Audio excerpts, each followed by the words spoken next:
Welcome to the Learning IQ, not just memorizing physics, we're understanding it. You know the concept. So let's build real confidence. Let's begin. Hello students, कैसे हैं आप लोग। Welcome back to the learning IQ. अगर आपको लगता है physics boring है तो आज से आपका ये थॉट बदलने वाला है। यहाँ हम सिर्फ ये नहीं पूछते फॉर्मूला क्या है, हम पूछते हैं व्हाई और हाउ। तो अपना माइंड रेडी रखिए, क्योंकि आज का कॉन्सेप्ट होने वाला है सिंपल, स्मार्ट और super interesting. The learning IQ, smart learning and real understanding. मैं हूँ जीके पुनिया और आज हम बेसिक कॉन्सेप्ट्स ऑफ फिजिक्स से आपके लिए लेके आए हैं बहुत ही important topic, unit and dimension. जी हाँ, यूनिट एंड डायमेंशन स्टूडेंट्स सुनने में तो बहुत इजी लगता है, लेकिन कई बार इसको लेकर के कंफ्यूजन होते हैं। यूनिट क्या है, डायमेंशन क्या है, इसमें डिफरेंस क्लियर नहीं हो पाता है स्टूडेंट्स को। तो यूनिट जिसको हिंदी में हम मात्रक कहते हैं, डायमेंशन को बीमा कहते हैं। तो इसको आज हम क्लियर करने वाले हैं। यूनिट और डायमेंशन को एलोबरेट करने से पहले अब हम एक बहुत ही इंपॉर्टेंट क्वेश्चन रेज करते हैं, बहुत ही बिगनर क्वेश्चन हमारा, that is what is science. Science क्या है, विज्ञान क्या है। फिजिक्स आप यहाँ पढ़ने आए हैं तो डेफिनेटली साइंस के बारे में तो हमें पता ही होना चाहिए। साइंस हमारा बेसिक सब्जेक्ट है, जहां से एक फिजिक्स की शुरुआत होती है। अब साइंस की डेफिनेशन की अगर बात करें तो we know very well, we live in a physical world. एक फिजिकल वर्ल्ड, एक भौतिक दुनिया में हम लोग रहते हैं। बहुत सारी एक्टिविटीज को हम देखते हैं, हमेशा फैसिनेट होते हैं अपने नेचर से कि ये कुछ भी एक्टिविटी हो रही हो, कि कोई ऑब्जेक्ट अगर ऊपर से नीचे गिर रहा है तो क्यों गिर रहा है, क्यों अर्थ रोटेट कर रही है, मून क्यों अर्थ के सराउंडिंग में मूव कर रहा है, सीजन कैसे चेंज हो रहे हैं, रेन कैसे हो रही है, क्लाउड्स कैसे फॉर्म हो रहे हैं। There are so many activities happening around us. कुछ एक्टिविटीज का जवाब हम ढूंढ लेते हैं तो वो हमारे लिए डिस्कवरी बन जाता है, और जो नहीं ढूंढ पाते वो अभी भी डिस्कवरी या पर्टिकुलर हमारे लिए क्वेश्चन बना रहता है। तो ऐसी एक डिस्कवरी जब न्यूटन ने की थी, उनके सर पे एप्पल आके गिर गया था, जिसकी वजह से उन्होंने एक ग्रेविटी नाम की डिस्कवरी की, जिससे पता चला कि हमारे यूनिवर्स में जितने भी ऑब्जेक्ट्स हैं, सबके बीच में एक अट्रैक्शन फोर्स है, जिसे हम ग्रेविटेशनल फोर्स यानी गुरुत्वाकर्षण कहते हैं। ऐसी बहुत सारी एक्टिविटी समय समय पे अलग अलग साइंटिस्ट ने इसको डिस्कवर किया। ये पूरा क्यूरियोसिटी पे डिपेंड करता है, जैसी क्यूरियोसिटी होगी वैसा ही हम ऑब्जर्व कर पाएंगे। तो सबसे पहला तो हमें ऑब्जर्व करना होता है। ऑब्जर्व जब हमने किसी एक्टिविटी को, इवेंट को नेचर के अंदर कर लिया, फिर हम कुछ पर्टिकुलर एक्सपेरिमेंट्स के जरिए अपनी हाइपोथेसिस को वेरीफाई करते हैं, वो सही है नहीं है। तो यही जो पर्टिकुलर स्ट्रक्चर है कि to understand the reality of the world, इस भौतिक दुनिया को जानने की जो कोशिश है, इसी को हम कहते हैं साइंस। और जब इसको थोड़ा शब्दों में अच्छे से पिरो देते हैं तो we call the knowledge which man has gain through observations and experiments when organised systematically is called science. Means एक सिस्टमैटिक स्टडी है, कंसिस्टेंट स्टडी है नेचर का, जिसको हम करते हैं। तो study of nature one line में हम कह सकते हैं, नेचुरल फिनोमिनास की स्टडी हम कह सकते हैं। ओके, ये सब साइंस कहलाता है। साइंस की और भी डेफिनेशन अलग अलग बुक्स में दी गई हैं, तो you can definitely go through their. Science जो वर्ड है, बेसिकली ये लैटिन लैंग्वेज का एक वर्ड होता है साइंटिया। साइंटिया से ये बना है, जिसका मतलब है टू नो, चीजों को जानना कि क्या होता है। तो ये साइंस वर्ड यहीं से आता है। अब साइंस का डेफिनेशन हमें क्लियर हो गया। अब थोड़ा सा देखें कि कोई भी जो साइंटिफिक अप्रोच हम डेवलप करते हैं एज अ साइंस स्टूडेंट या साइंटिस्ट के लिए, तो क्या क्या स्टेप्स एक साइंटिफिक मेथड के लिए हमें चाहिए होते हैं। तो सबसे पहले हमें मेथड चाहिए कि अगर हम कोई इवेंट देख रहे हैं तो क्यूरियोसिटी हमारे अंदर है, तो हम क्वेश्चन करें, आस्क अ क्वेश्चन कि ये पर्टिकुलर इवेंट अगर है तो क्यों हो रही है, अगर कोई ऑब्जेक्ट ऊपर से नीचे आ रहा है तो क्यों आ रहा है। तो firstly we have to ask a question. Then फिर हम उसकी कोई बैकग्राउंड रिसर्च करेंगे, देखेंगे ये एक्टिविटी, जो भी फिनोमेना हम ऑब्जर्व किया है, ये कहाँ से आ रहा है, क्या रीजन इसके हो सकते हैं। इन सब बातों के बारे में हम एनालिसिस कर सकते हैं। फिर हम एक कोई हाइपोथेसिस, कोई परिकल्पना बनाएंगे, कंस्ट्रक्ट करेंगे कि शायद ये ऐसा इसलिए हो रहा है। ओके, जैसे फॉर एग्जांपल न्यूटन ने कभी किया होगा ग्रेविटी को डिस्कवर करने से पहले, तो कोई हाइपोथेसिस उन्होंने बनाई होगी कि ब्रह्मांड में जितने भी ऑब्जेक्ट है, सबके बीच में ये फोर्स ऑफ अट्रैक्शन लग रहा है।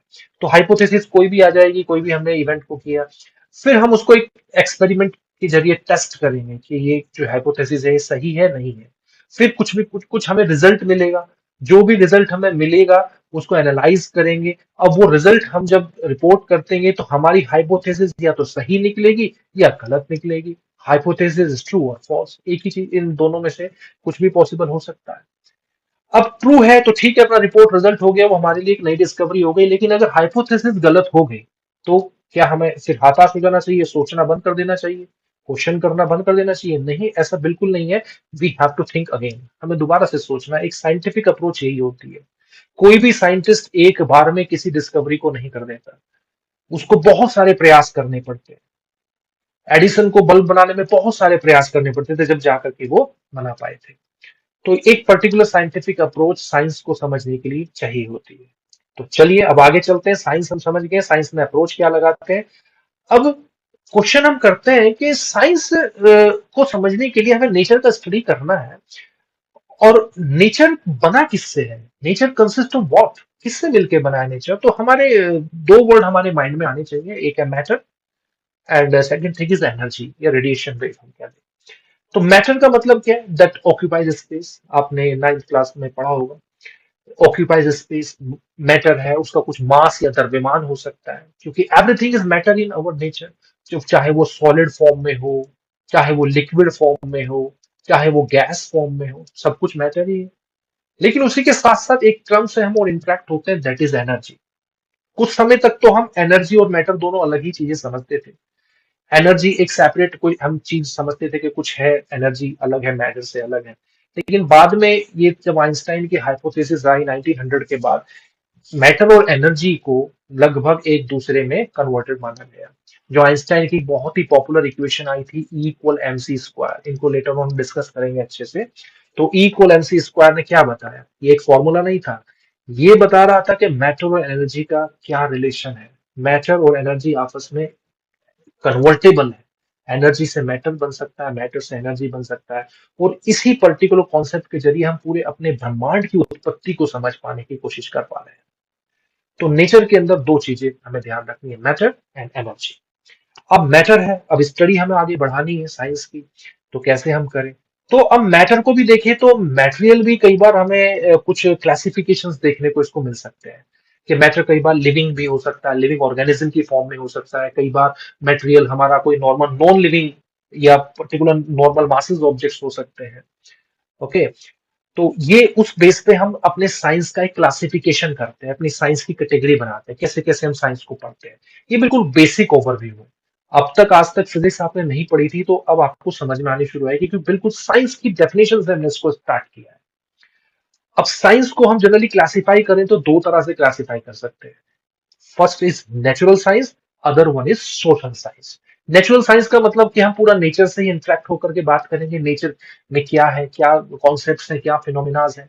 सोशल साइंस क्या है कि सोशल साइंस एक अलग तरह का विषय है, हम इसकी बात यहाँ नहीं करेंगे। लेकिन जनरली फॉर एग्जांपल, जब एक स्टैब्लिश्ड हमारा वर्ल्ड है, उसके अंदर क्या स्ट्रक्चर है, उसकी हिस्ट्री, सिविक्स, ये सब हम स्टडी जब करते हैं, that will be considered in the social science. तो हम इसकी तो बात यहाँ नहीं करने वाले, we are the student of natural science, तो नेचुरल साइंस की यहाँ बात करेंगे। अब क्योंकि पता है हमें नेचर के अंदर दो चीजें लगभग हमें मिल रही है, मैटर है, तो इसी के बेस पे हमारे नेचुरल साइंस के भी क्लासिफिकेशंस बन जाते हैं। पहला क्लासिफिकेशन, पहला हमारा पॉइंट आता है फिजिकल साइंस। फिजिकल साइंस के अंदर हम उस हर फिजिकल ऑब्जेक्ट की स्टडी करेंगे जो नॉन लिविंग हो सकता है। प्लैनेट्स हैं, हमारी जितनी सेलेस्टियल बॉडीज हैं, स्टार्स हैं, जितने नेचुरल फिनोमिनाज हैं, लॉज हैं, जितनी भी इवेंट्स नेचर के अंदर हो रही हैं, उन सब का जो स्टडी होगा वो फिजिकल साइंस के अंदर जाएगा। इसको हम भौतिक विज्ञान कह देते हैं हिंदी के अंदर। Second thing is the chemical science. Chemical science ये मैटर के केमिकल कॉम्पोजिशन को समझने में हमारी मदद करेगा। कुछ हमारे कॉम्पोजिशन जब हम स्टडी करते हैं, कुछ हमारे होते हैं कार्बनिक कहते हैं, किसी को नॉन अकार्बनिक कहते हैं, ऑर्गेनिक एंड नॉन ऑर्गेनिक हम पढ़ते हैं केमिस्ट्रीज के अंदर। तो ये केमिकल साइंस है टोटल। लाइफ साइंस के अंदर जब हम लिविंग ऑब्जेक्ट्स के बारे में बात करें, है ना, वो हम बायोलॉजी इसको कह देते हैं जनरली। ये भी एक अलग विषय है। तो लाइफ साइंस ये साइंस की कैटेगरी में ही आएगा। इसकी हम अलग से ब्रांचेस कई बार बना देते हैं, जूलॉजी हम बोल देते हैं, स्टडी ऑफ एनिमल्स कह देते हैं ना। और ये बॉटनी हो गया, स्टडी ऑफ प्लांट्स। तो ये अलग विषय है, जो बायोलॉजी के स्टूडेंट्स है, लाइफ साइंस के स्टूडेंट्स है, वो यहाँ से पढ़ेंगे। अब हमें मेनली जो बात करनी है, हमारा जो सब्जेक्ट है वो है फिजिकल साइंस यानी फिजिक्स, जिसको हम शॉर्ट में फिजिक्स भी कह सकते हैं। तो अब फिजिक्स क्या है, अब हमने थोड़ा बताया कि हम यहाँ पर थोड़ा ऑब्जेक्ट्स के बारे में, नेचुरल फिनोमिनास के बारे में, नॉन लिविंग जो ऑब्जेक्ट्स हैं इनके बारे में थोड़ा बात करेंगे। तो यहीं से शुरुआत हो जाती है फिजिक्स की। अब फिजिक्स की डेफिनेशन की तरफ चलते हैं। फिजिक्स है क्या, कैसे डिफाइन करें हम फिजिक्स को। तो फिजिक्स जो हमारी नेचुरल साइंस का बेसिक ऑब्जेक्टिव है, साइंस का बेसिक ऑब्जेक्टिव है to understand the reality of the world, to understand the nature, अपनी प्रकृति को समझना, हमारे आसपास क्या हो रहा है, उसमें सबसे ज्यादा कंट्रीब्यूशन फिजिक्स करता है। फिजिक्स बहुत ही इंपॉर्टेंट एक सब्जेक्ट है जो हमारी क्यूरियोसिटी के बेस पे काम करता है। जितनी हमारी क्यूरियोसिटी होगी, जिज्ञासा होगी चीजों को जानने की, उतना ही हम अच्छे से इस सब्जेक्ट को समझ पाएंगे। एक सीधे से शब्द में, एक लाइन में अगर इसकी डेफिनेशन देना चाहें तो हम कह सकते हैं स्टडी ऑफ नेचर। हम बिल्कुल कह सकते हैं प्रकृति का अध्ययन ही भौतिक विज्ञान है, प्रकृति का अध्ययन ही भौतिकी है। इसको फिजिक्स को हिंदी में भौतिकी भी कह देते हैं। ओके, ये भी आप थोड़ा देख सकते हैं। अब फिजिक्स को पढ़ना है, भौतिकी को पढ़ना है, तो डेफिनेशन इसकी देख रहे हैं तो थोड़ा बनाते हैं। It's a branch of science, science की ही ब्रांच है। या आप you can also write the branch of natural science which is devoted to the study of nature, nature की स्टडी है। And the natural phenomena is called physics. Simple सी एक definition इसकी बन जाती है। प्राकृतिक नियमों का अध्ययन है, प्रकृति का अध्ययन है, ये हमारा फिजिक्स कहलाता है। यहाँ पर हम एनर्जी और मैटर के इंटरेक्शन के बारे में भी बात करते हैं, तो ये भी एक डेफिनेशन कई बार बन जाती है, कहीं जगह पे आप देखेंगे। The interaction, we study the interaction of the matter with the energy. Okay, matter को हम द्रव्य कहते हैं हिंदी के अंदर, तो द्रव्य और ऊर्जा का जो एक संबंध है वो हम यहाँ पर हम देखते हैं। अब ये बेसिकली वर्ड आया कहाँ से, तो इसके लिए एक वर्ड आता है फ्यूजिस। फ्यूजिस हम बोलते हैं इसको, ये ग्रीक वर्ड था एक बेटा, जो सबसे पहले इंट्रोड्यूस किया गया था एरिस्टोटल के द्वारा। तो वहीं से इस फिजिक्स शब्द की उत्पत्ति हुई, फ्यूजिस इसको कह सकते हैं। तो ये हमारा फिजिक्स का एक डेफिनेशन बनता है। तो अब आई थिंक ये क्लियर हो गया होगा फिजिक्स क्या है। अब हर चीज के पीछे होता है कि हमें सब्जेक्ट पढ़ना क्यों है, इसकी इंटेंशन हमें थोड़ी क्लियर हो रही है। अब क्वेश्चन उठता है हाउ, कैसे हम इसको पढ़ें, कैसे समझें, क्या हमारे पास एक टूल होना चाहिए इस फिजिक्स को समझने का, इस नेचर को समझने का। तो एक टूल हमारे पास आता है, that is called physical quantity. इसको हम जनरली अगर कहें तो इसको हम कह सकते हैं, वन सेकेंड, इसको हम कह सकते हैं भौतिक राशि। हिंदी के अंदर हम इसको भौतिक राशि कहते हैं। थोड़ा हिंदी की टर्म्स भी मैं कंसीडर करूंगा क्योंकि हमारे कुछ हिंदी मीडियम के भी स्टूडेंट्स हैं, तो उनको कोई दिक्कत ना हो। तो भौतिक राशि यानी फिजिकल क्वांटिटी क्या होती है, तो सिंपल सी एक डेफिनेशन इसकी बन जाती है, हर वो क्वांटिटी जो मेजर हो सके, हर वो क्वांटिटी क्वांटिटी जिसको हम माप सकते हैं, वही बनती है फिजिकल क्वांटिटी।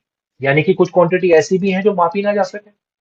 मापने के लिए तो हमारे पास मास यानी द्रव्यमान है, लेंथ लंबाई, time, force, acceleration, there are so many activity, there are so many quantities, sorry, जिन्हें हम मेजर कर सकते हैं। ये फिजिकल क्वांटिटी है। अब कुछ क्वांटिटी है नहीं माप सकते। फॉर एग्जाम्पल आपकी हैप्पीनेस, आप कितने खुश हैं किसी पर्टिकुलर इवेंट के लिए।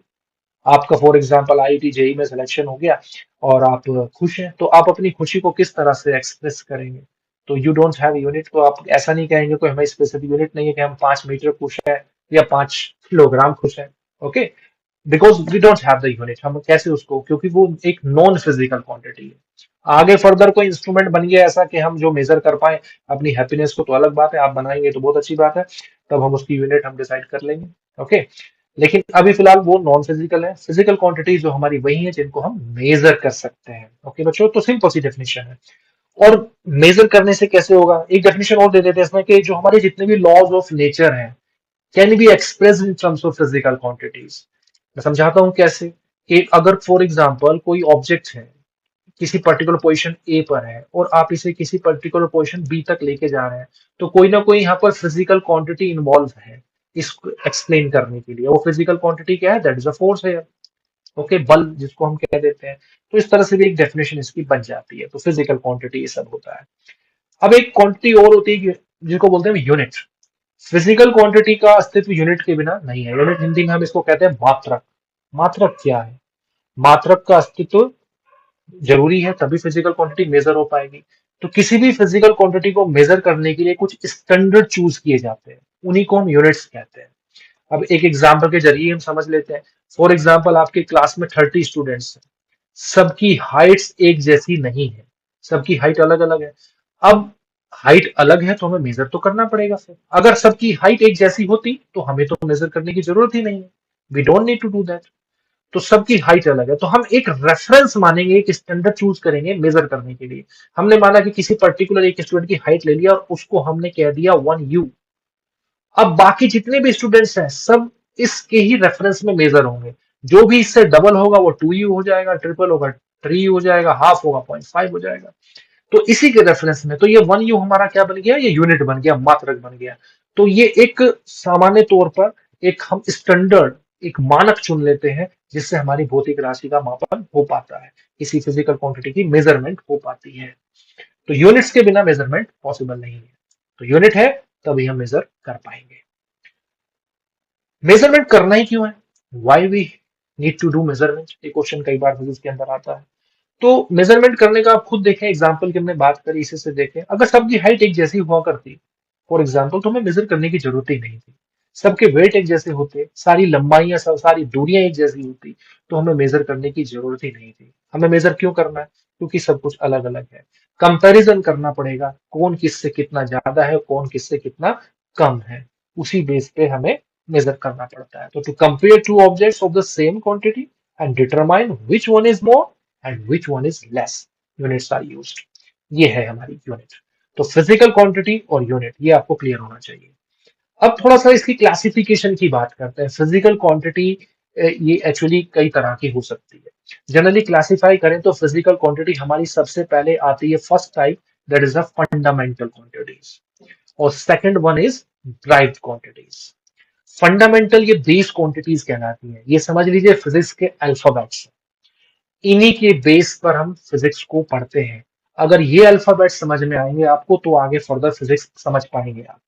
ये अल्फाबेट्स क्या है, हमारे अल्फाबेट्स फिजिक्स के, ये फंडामेंटल क्वांटिटीज। पहली क्वांटिटी है हमारी लेंथ, जिसको लंबाई कहते हैं। दूसरी क्वांटिटी है mass, time, electric current, temperature, luminous intensity and amount of substance. Hindi में भी बता देते हैं, लंबाई, द्रव्यमान, समय, वैद्युत धारा, तापमान, एंड ल्यूमिनस इंटेंसिटी में ज्योति तीव्रता, अमाउंट ऑफ सब्सटेंस मीन्स पदार्थ की मात्रा। ये 7 क्वांटिटियां हैं हमारी, जिनको एक डिसाइड किया गया है आर्बिट्री फॉर्म में। हम ये हमारे द्वारा, आप और हमारे द्वारा ही डिसाइड हुई थी। ओके, ये कहीं से पर्टिकुलर हमें ऐसा कुछ वो नहीं मिला था ग्रंथ जहां से हमने इसको ले लिया रेफरेंस। ये हमारे द्वारा जनरली 1970s के आसपास में एक कॉन्फ्रेंस हुई थी जिनेवा में, तो वहीं पर एक साइंस कॉन्फ्रेंस के अंदर ये डिसीजन हुआ था। तो इस 7 क्वांटिटीज को फंडामेंटल माना। फंडामेंटल का मतलब वो क्वांटिटी जो किसी पे डिपेंड नहीं करती है, यानी कि लेंथ की एक्सप्लेनेशन के लिए हमें किसी अदर क्वांटिटी की रिक्वायरमेंट नहीं है, ये पूरी तरह से इंडिपेंडेंट है, तो ये बोली गई फंडामेंटल। तो we have only 7 fundamental quantities here. ये 7 क्वांटिटी हमारी फंडामेंटल बेस क्वांटिटीज होती है। फिर इनकी यूनिट्स डिसाइड हुई। लेंथ की जो यूनिट दी गई वो मीटर दी गई, मास के लिए किलोग्राम, सेकंड, इलेक्ट्रिक करंट के लिए एम्पियर, टेम्परेचर के लिए केल्विन, ल्यूमिनस इंटेंसिटी के लिए कैंडिला, अमाउंट ऑफ सब्सटेंस के लिए मोल। ये 7 क्वांटिटी यूनिट्स जो लिए गए क्वांटिटीज के, ये हमारी कहलाई फंडामेंटल यूनिट्स। इनको फंडामेंटल यूनिट्स बोला। मूल मात्रक, मूल भौतिक राशियों के मात्रक जो है वो सब मूल मात्रक। और यही जो मात्रक यहाँ पर डिसाइड किए गए, इनकी डेफिनेशंस भी दिए गए थे, वो मैं आपको दे दूंगा। सब डेफिनेशंस अलग अलग कॉन्फ्रेंस में डिसाइड की गई। 1 मीटर किसको कहें, 1 किलोग्राम किसको कहें। फॉर एग्जाम्पल 1 किलोग्राम के लिए एक प्लेटिनम इरिडियम का सिलेंडर चूज किया गया था, उसका एक पर्टिकुलर डिजाइन हमने बनाया और उसको मेजर किया, तो 1 kg उसको मार्क हमने कर दिया, और वो फर्दर पूरे वर्ल्ड वाइड फिर एक्सेप्ट हुआ 1 kg के बराबर। इसी तरह से अलग अलग डेफिनेशन इसमें दी गई। मास और लेंथ, इनकी डेफिनेशन अलग अलग समय पे हम पढ़ते रहेंगे। लेंथ की जनरली सिंपल, अगर समझने के लिए अगर हम बात करें तो किन्हीं भी 2 पॉइंट के बीच का जो डिस्टेंस है that is called the length. Mass क्या है, किसी भी फिजिकल क्वांटिटी की अमाउंट है, क्या है, कितनी क्वांटिटी है फिजिकल क्वांटिटी की। टाइम, टाइम तो आज के समय में बात करें तो व्हाट क्लॉक रीड्स, जो भी घड़ी बताती है वही समय। लेकिन समय को लेकर के बहुत सारी धारणाएं फिजिक्स में है। पहले कोई समय का कुछ ऐसा था ही नहीं, और पहले घड़ी नहीं हमारे पास होती थी, तो हम कुछ पर्टिकुलर सन रेज की मूवमेंट के हिसाब से टाइम मेजर कर लेते थे। यानी कि इवेंट को कंपैरिजन, 2 इवेंट को कंपैरिजन करने का एक पर्टिकुलर जरिया है टाइम। ओके, तो ये एक हमारा एक अलग पर्टिकुलर कोऑर्डिनेट भी बोला जाता है, टाइम आगे पढ़ेंगे जब इसको। इलेक्ट्रिक करंट जो है हमारा वैद्युत धारा, इसको बोलते हैं basically Q over T, rate of flow of charge, आवेश प्रवाह की दर हम इसे कहते हैं। तापमान है degree of hotness and coldness of any body, किसी भी भौतिक राशि का ठंडा या गर्म कितना है, उसकी ठंडक और गर्माहट को मापने का जो जरिया है टेम्परेचर है। इसी तरह से ल्यूमिनस इंटेंसिटी, इसको कैंडिला में हम लोग मेजर करते हैं, इंटेंसिटी है हमारी लाइट का। अमाउंट ऑफ सब्सटेंस जो है मोल में मेजर होता है, ये पदार्थ की मात्रा, उसके कॉन्स्टिट्यूएंट पार्टिकल्स। ये कई बार मास के साथ कंफ्यूजन हो सकता है इसमें, लेकिन ये डिफरेंट है। मास जस्ट एक क्वांटिटी है, लेकिन ये amount of substance, the number of atoms या नंबर ऑफ मॉलिक्यूल्स हमारे मटेरियल में कितने हैं, उनको बोलते हैं हमारे अमाउंट ऑफ सब्सटेंस, जो कि 1 मोल है। और 1 मोल जनरली जब एक एवोगैड्रो नंबर इसके लिए दिया गया था 6.022 इंटू 10⁻23, एक नंबर दिया गया था एवोगैड्रो नंबर, इसको हम बोलते हैं, जो बताता है कि इतने नंबर ऑफ मॉलिक्यूल्स या इतने नंबर ऑफ एटम्स या इतने नंबर ऑफ आयंस है, उनको 1 मोल कहते हैं। तो ये अमाउंट ऑफ सब्सटेंस, ये सातवीं फिजिकल क्वांटिटी हमारी बनती है। तो इन सातों के बारे में हमें पता है, तो इनकी हेल्प से हम फर्दर आगे कुछ क्वांटिटीज बना सकते हैं। जितनी भी क्वांटिटी इनकी हेल्प से बनेगी वो कहलाएंगी ड्राइव्ड क्वांटिटीज। ओके, तो फंडामेंटल क्वांटिटी की हेल्प से बनेगी ड्राइव्ड क्वांटिटीज, फंडामेंटल यूनिट्स की हेल्प से जो बनेगी वो ड्राइव्ड यूनिट्स कह लेंगे हम उनको। ओके, तो अब जितनी भी यूनिट्स बनेगी वो इन्हीं की हेल्प से बनेगी, तो ये हमें यूनिट्स पता होनी चाहिए। इन्हीं यूनिट को हम एसआई यूनिट सिस्टम बोलते हैं, जो यूनिट यहाँ पर डिसाइड हुई, मीटर, किलोग्राम, सेकंड, इस तरह से। जनरली यूनिट्स के भी 3 सिस्टम हम पढ़ते हैं। ओके, ये भी मैं साथ के साथ डिस्कस करता हूँ। यूनिट की डेफिनेशन हम लोग पढ़ चुके हैं। हमारी जो 3 बेसिक क्वांटिटी है ना बच्चे, लेंथ, मास एंड टाइम, ये बड़ी बेसिक क्वांटिटी है। इन्हीं के बेस पे हम अपने यूनिट के सिस्टम कुछ डिजाइन करते हैं। One is MKS, CGS and FPS. These are the 3 basic unit systems. MKS बोलते हैं मीटर किलोग्राम सेकंड को, यानी कि लेंथ को मीटर में मेजर कर रहे हैं, मास को किलोग्राम में और टाइम को सेकंड में मेजर कर रहे हैं, तो MKS सिस्टम बन गया। और अगर लेंथ को सेंटीमीटर में, मास को ग्राम में और टाइम को सेकंड में करें तो CGS बन गया। और फिर है फुट पाउंड सेकंड, लेंथ को फुट में और मास को पाउंड में और टाइम को सेकंड में, तो FPS सिस्टम बन जाता है। तो ये 3 हमारे बेसिक सिस्टम्स है, इसके बेस पे ही हमारा यूनिट सिस्टम डिसाइड होता है। तो what about the SI? SI क्या है? SI तो हमारे जितने भी MKS की यूनिट्स हैं वो सब SI सिस्टम के अंदर कंसिडर की जाती है। तो SI सिर्फ MKS का ही एक एक्सटेंडेड फॉर्म है। MKS में तो केवल 3 यूनिट्स हम लेंगे, मीटर, किलोग्राम, सेकेंड। SI में हमारे जितने भी यूनिट यहाँ पर डिसाइड हुए, ये फंडामेंटल बेस क्वांटिटीज के लिए कॉन्फ्रेंस में जो डिसाइड किए गए, ये हमारे SI सिस्टम्स में थे। फिर कुछ और साइंटिस्ट के नेम पे यूनिट्स रखी गई, जैसे फोर्स के लिए हम यूनिट देते हैं न्यूटन, तो न्यूटन एक हमारा SI यूनिट होता है। ठीक है, तो इसका एक ये MKS का ही फॉर्म है, क्योंकि फोर्स की डेफिनेशन हम M इंटू ए हम करते हैं। M इंटू ए मास और एक्सेलरेशन पे डिपेंड कर गया, और मास और एक्सेलरेशन, मास तो फंडामेंटल है, एक्सेलरेशन फिर हमारा वेलोसिटी से बनेगा, तो ये एक ड्राइव फिजिकल क्वांटिटी बन गई है। और इसकी हेल्प से इसका यूनिट भी हमारे पास आ जाएगा, किलोग्राम मीटर पर सेकंड स्क्वायर, ये MKS यूनिट है। और ये MKS यूनिट ही हमारा न्यूटन भी कहलाता है। तो 1 न्यूटन अगर हम लिखें MKS फॉर्म में, तो किलोग्राम मीटर पर सेकंड स्क्वायर हम लिखते हैं। तो ये हमारा यूनिट सिस्टम इस तरह से डिजाइन होता है। तो 3 हमारे बेसिक यूनिट सिस्टम्स हैं। अब ड्राइव्ड क्वांटिटीज जो भी आप बनाओ, there are various derived quantities you can make, बना सकते हो आप। जैसे स्पीड, स्पीड से शुरू करें। स्पीड को हम सिंपल कहते हैं तो डिस्टेंस अपॉन टाइम लिखते हैं, और डिस्टेंस के लिए हमारी लेंथ हो गई, टाइम हो गया T, यूनिट इसी की हेल्प से बन गई मीटर पर सेकंड, तो हमारा बन गया। एक्सेलरेशन को अगर करें तो मीटर पर सेकंड स्क्वायर बन जाएगा, कोई डिस्प्लेसमेंट ओवर टाइम इंटरवल होता है। Sorry, velocity, rate of change in velocity होता है, तो rate of change in velocity का मतलब है delta V over delta T, और फिर इसको डिस्प्लेसमेंट अपॉन टाइम से कन्वर्ट करके निकाल लेंगे पूरे। यहाँ पर इसी की हेल्प से हर एक फिजिकल क्वांटिटी आप ऑब्जर्व करोगे वो फंडामेंटल को यूज कर रही है, फंडामेंटल यूनिट की हेल्प से फिर ड्राइव यूनिट बन रही है। ओके, मैं एक थोड़ा सा इसको इजी मैं कर देता हूँ। अगर थोड़ा सा इसको देखें, एक अलग से हम आपको लिस्ट दे देते हैं, इसमें हम कर रहे हैं इसको बात। जैसे फॉर एग्जांपल, चलो छोटा एक क्वांटिटी मैं ले लेता हूँ यहीं पर, एरिया। तो एरिया को अगर हम लिखें तो एरिया जनरली अगर हम एक रेक्टेंगल का एरिया देखते हैं, that is called length into breadth. तो इसकी यूनिट अगर बनेगी तो लेंथ को भी मीटर में मेजर करोगे, ब्रेड्थ को भी मीटर में मेजर करोगे, तो ये कितना बन जाएगा? ये मीटर स्क्वायर बन जाएगा। ओके, तो इसका यूनिट आ गया। इसी तरह से हम वॉल्यूम का यूनिट निकाल लेंगे। वॉल्यूम का हो जाएगा length into breath into height, तो बन जाएगा मीटर क्यूब। तो फॉर्मूले की हेल्प से यूनिट डिजाइन हो रही है, और यूनिट जो आप लिख रहे हो वो फंडामेंटल यूनिट इसमें यूज होती चली जा रही है। ऐसे ही हमने फोर्स के लिए डिजाइन किया, एनर्जी के लिए डिजाइन किया, और उनके एसआई यूनिट्स के नाम भी हमने रख दिए। जैसे फोर्स के लिए मैंने बताया था न्यूटन कहते हैं एसआई यूनिट, लेकिन वो एमकेएस का ही फॉर्म है। जूल में हम लिख सकते हैं, ओके, वाट में। प्रेशर के लिए पास्कल हो गया, डेंसिटी के लिए किलोग्राम पर मीटर क्यूब, और इलेक्ट्रिक चार्ज के लिए कूलाम होता है। इलेक्ट्रिक चार्ज जो है बेसिकली, ये कई बार कंफ्यूजन होता है, ये फंडामेंटल फिजिकल क्वांटिटी नहीं है, ये हमारी इलेक्ट्रिक करंट पे बेस्ड होती है। इसको आई इंटू टी लिखते हैं। फॉर्मूला मैंने बताया था ना, I is equal to Q upon T, ये 10th क्लास में आपने पढ़ा भी होगा।